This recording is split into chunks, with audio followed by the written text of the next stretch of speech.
Hello दोस्तों, आप सभी लोगों को हमारे यूट्यूब चैनल में स्वागत है।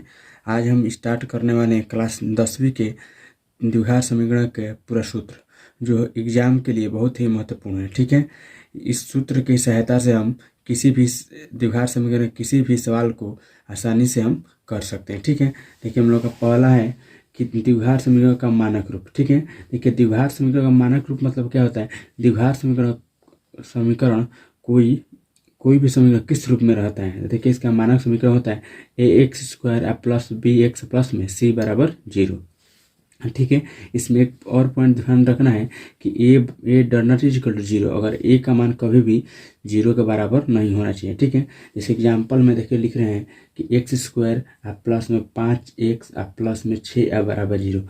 ये हम लोग कौन सा समीकरण है, ये द्विघात समीकरण है। ठीक है, क्योंकि इसमें देखिए एक्स का यहाँ भी 2 घात है, यहाँ भी हम लोग का 2 घात है। देखिए ये एक्स है, यहाँ भी एक्स है, मतलब ये क्या है, सी अक्षर पद है। ठीक है, इसमें भी एक अक्षर पद है। ये कौन सा समीकरण होगा, द्विघात समीकरण। ठीक है, जैसे फिर लिखेंगे हम एक्स प्लस में 5 बराबर 0। ये द्विघात नहीं है, रैखिक है, क्योंकि इसमें एक एक्स का कितने घात है, 1 घात है। ठीक है, आइए हम दोनों नंबर पर देखते हैं कि द्विघात समीकरण A X square plus B X plus C बराबर 0 के मूल अल्फा और बीटा हैं। अगर देखिए आप लोगों को देगा सवाल में कि द्विघात समीकरण के मूल अल्फा और बीटा हैं, तो दो पूछता है आप लोग से प्रश्न। क्या क्या पूछता है, पहला प्रश्न पूछता है कि मूलों का योगफल। क्या पूछता है, मूलों का योगफल। इसका सूत्र होता है माइनस एक्स का गुणांक बटा में होता है एक्स स्क्वायर का गुणांक। तो ये बताइए, देखिए लिखा है ना एक्स का गुणांक, तो ये एक्स का गुणांक कितना है, बी है, तो यहाँ लिखेंगे हम लोग बी। बटा में क्या लिखे, एक्स स्क्वायर का गुणांक, तो एक्स स्क्वायर गुणांक कितना है, ए है, कितना बटा में होगा, ए। ठीक है, ये बताइए मूलों का योगफल। योगफल मतलब क्या है, जोड़ होता है। इसका मूल क्या है, क्या बोला है, अल्फा और बीटा है, तो क्या लिखेंगे, अल्फा प्लस बीटा बराबर माइनस बी बटा में ए। ये भी पूछता है, और एक भी पूछता है कि ए अल्फा इंटू बीटा मतलब का मूलों के गुणनफल। क्या पूछता है, मूलों का गुणनफल क्या होता है, हम लोग का सी बटा में ए होता है। ठीक है, आगे देखिए हम लोग का है द्विघात सीधेधारा चार सूत्र। क्या है हम लोग का, सीधेधारा चार सूत्र। सीधेधारा चार सूत्र क्या होता है, देखिए द्विघात समीकरण A X square plus B X plus C बराबर 0। अगर इस रूप में हम लोग का द्विघात समीकरण रहेगा, इसके लिए सीधेधारा चार सूत्र क्या होता है हम लोग का, एक्स बराबर minus b plus minus b square minus 4ac। अब बटा में क्या होता है हम लोग का 2 होता है। जब आप इसको जब आप हल करेंगे इस मतलब सूत्र से, तो आपको तो एक्स का कितना मान निकलेगा, हम लोग का 2 मान निकलता है। ठीक है, एगो निकलता है उसको 2 मान निकलता है, इसको बोलते हैं अल्फा, एगो का वो क्या बोलते हैं, बीटा। मतलब अल्फा का अगर मान निकलना होगा डायरेक्ट निकाल सकते हैं। क्या सूत्र होता है, minus b plus b square minus 4ac या बटा हम लोग का 2a। अब बीटा निकालना होता है क्या, minus b square minus 4c बटा में 2a। देखिए यहाँ पे याद रखिए, यहाँ प्लस होता है, यहाँ क्या होता है हम लोग का माइनस होता है। ठीक है, याद रखिएगा ये भी कि सीधेधारा चार सूत्र को भी क्या बोलते हैं, द्विघाती सूत्र भी बोलते हैं। क्या बोलते हैं हम लोग, द्विघाती सूत्र भी बोलते हैं। ठीक है, अगला हम लोग का है कि जब द्विघात समीकरण के मूलों का योगफल मतलब अल्फा प्लस बीटा और मूलों का हम लोग का गुणनफल ज्ञात हो, तो द्विघात समीकरण हम लोग का ज्ञात करना है। 1 नंबर का आप लोग को पूछता रहता है ये आप लोग को बोर्ड में। ठीक है, इस सूत्र पर सवाल। ठीक है, इसका सूत्र होता है x square minus alpha plus beta into x plus alpha into beta बराबर क्या होता है, वाई।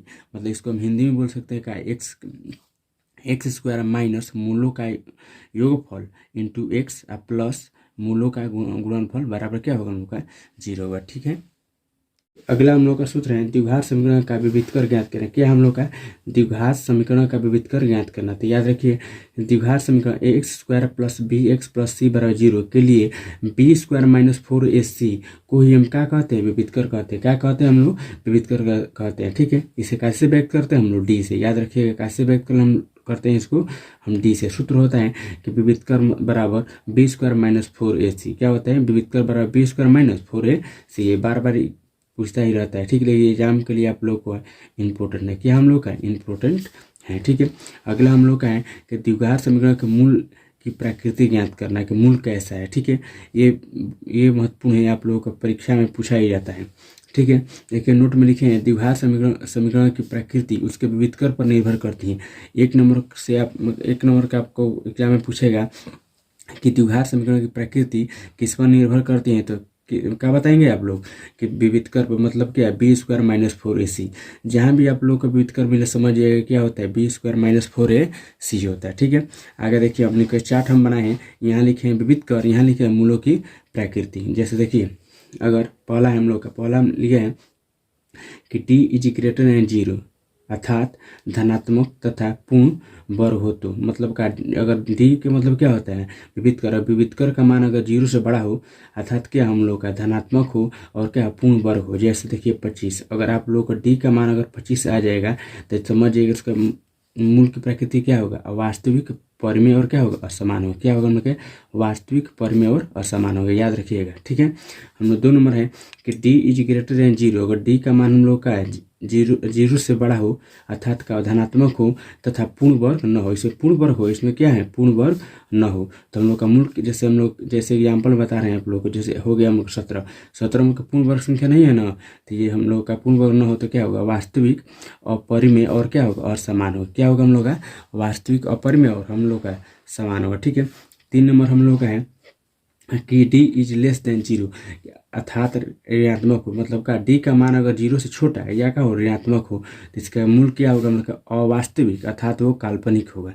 ठीक है, अवास्तविक या अर्थात क्या होगा हम लोग का काल्पनिक होगा। ठीक है, हम लोग का अगला हम लोग का 4 नंबर है कि डी बराबर जीरो, मतलब क्या हम लोग का डी बराबर जीरो हो तो मूल क्या होगा हम लोग का वास्तविक परिमेय और क्या होगा समान होगा। क्या होगा हम लोग का वास्तविक परिमेय और हम लोग का समान होगा। ठीक है, ये लास्ट हम लोग का है कि जब द्विघात समीकरण के दोनों मूल बराबर हैं, ये बार बार एग्जाम पूछता है ये सूत्र नहीं है, फिर भी अपने से हम सूत्र बनाए हैं। ठीक है, कि जब भी बोलेगा ना दोनों द्विघात समीकरण के दोनों मूल समान है तो याद रखिएगा विविधकर का मान कितना होता है, शून्य होता है। क्या होता है विविधकर का मान क्या होता है, शून्य होता है। इसलिए बी स्क्वायर माइनस 4ac बराबर क्या होगा जीरो होगा। जहाँ भी बोलेगा आप लोगों को कि दोनों मूल क्या है समान है तो सूत्र क्या लगेंगे बी स्क्वायर माइनस 4ac। ठीक है, अगर वीडियो अच्छा लगा हो तो वीडियो को लाइक कीजिए और कमेंट कीजिए और चैनल को सब्सक्राइब कीजिए। ठीक है, जय हिंद दोस्तों।